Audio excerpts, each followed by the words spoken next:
My name is Marcin Pendowski. I'm musician, bass player and composer, and I want to share with you my beloved hobby, which is rebuilding, learning history and riding with old school motorbikes.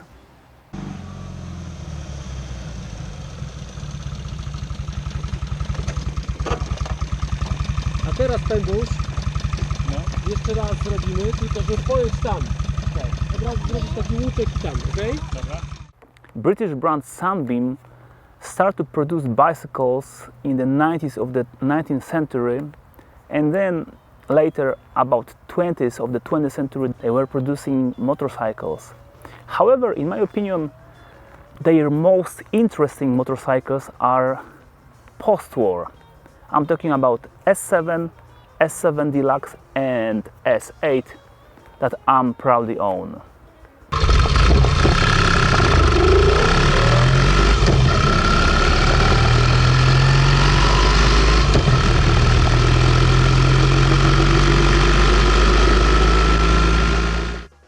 The Sunbeam brand management had an insight into the plans for the excellent German BMW R75, and it was felt that the new motorbike should be modeled on it.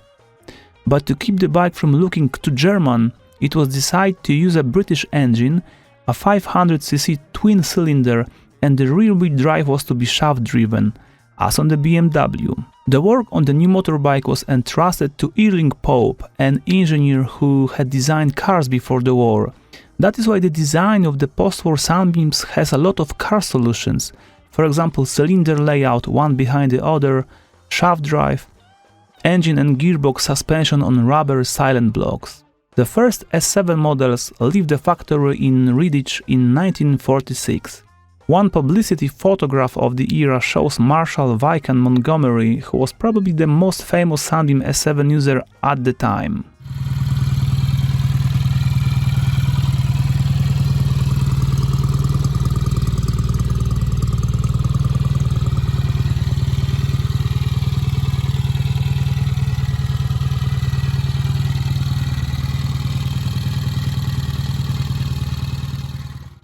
The first model, the S7 Tourer, was produced between 1946 and 1948, and during this time 1204 units were manufactured.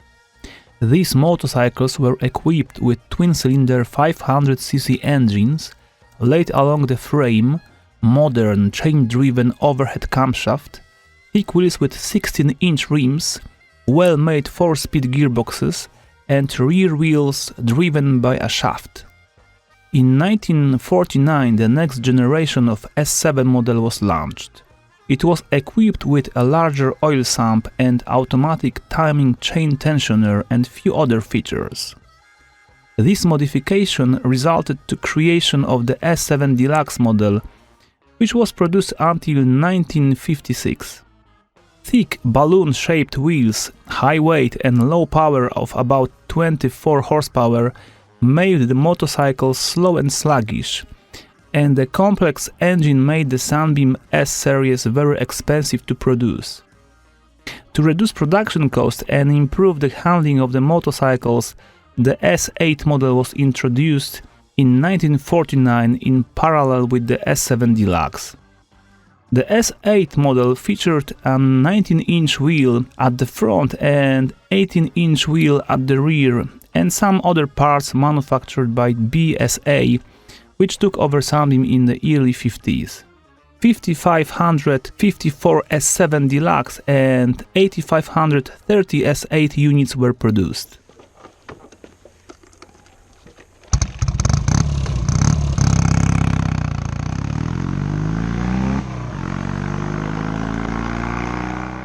Structurally, the Sunbeam S7 and S8 were ahead of their time and were very unusual motorcycles, even for English conditions.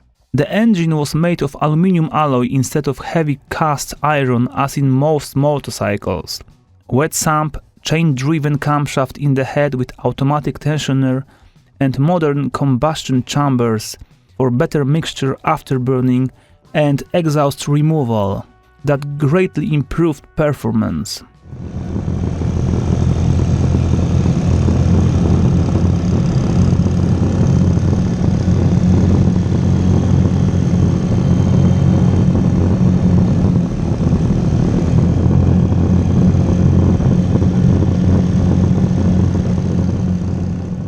The smooth-running 4-speed gearbox transmitted power to the rear wheel via a dry clutch and warm drive instead of common used angular gearbox.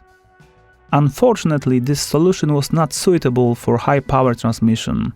During tests, the warm drive broke down due to high engine power.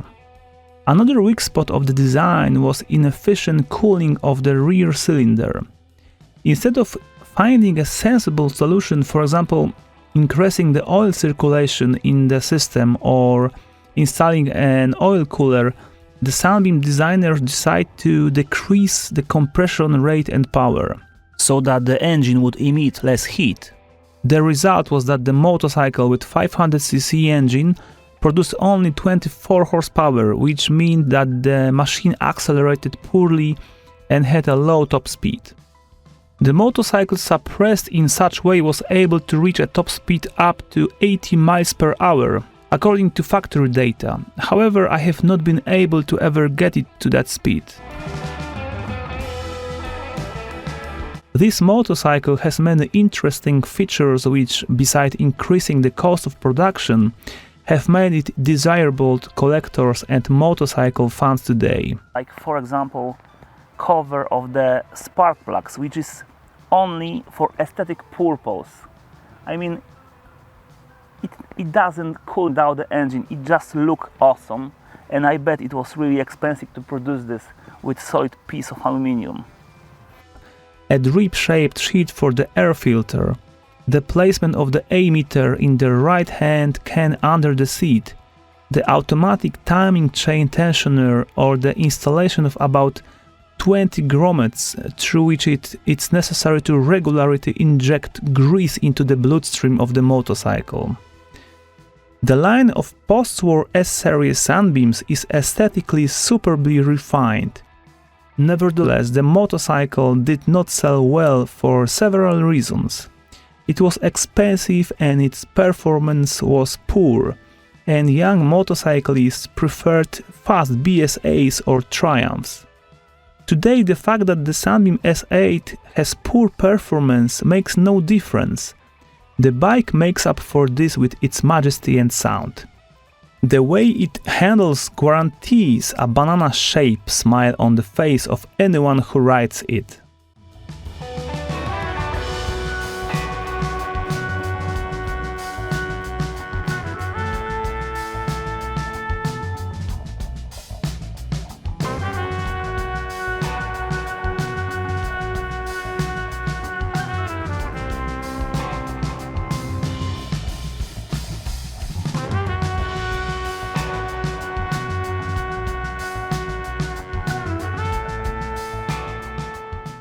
I acquired my bike from my friend Ted, a British motorbike mechanic, in 2017.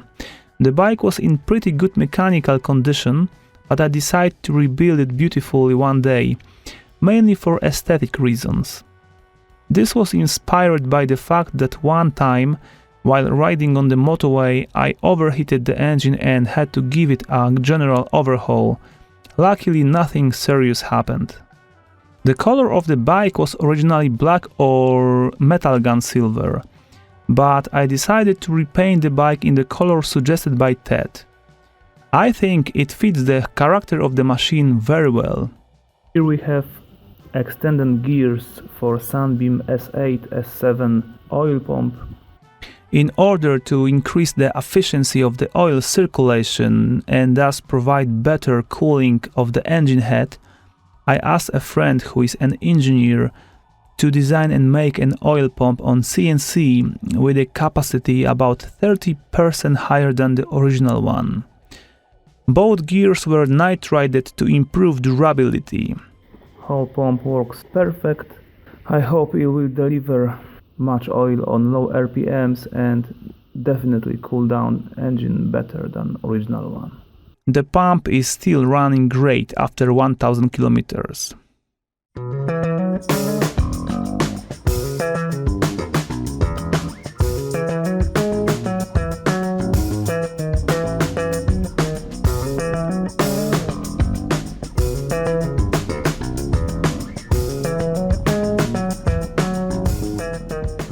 Whole whole unit, engine and gearbox, is suspended on thick rubbers, which effectively damping vibrations.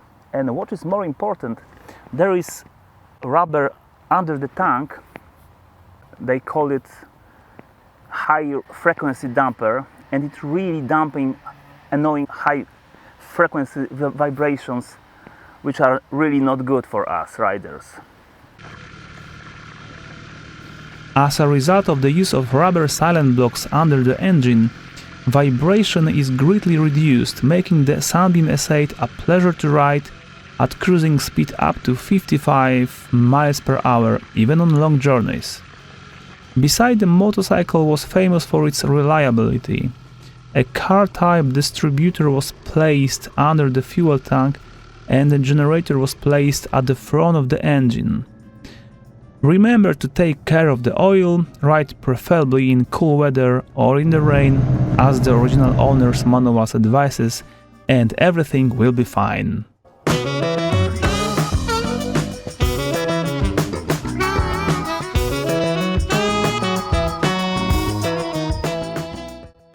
After the demise of BSA, the remaining stock of Sunbeam parts was taken over by Stewart Engineering, and to this day all parts can be purchased there. In addition, there is a thriving Sunbeam Owners Fellowship Club where you can get all the information you need about these very original bikes. Thanks for watching. As the episode comes to its end, I salute you in Sunbeamer style. Happy beaming!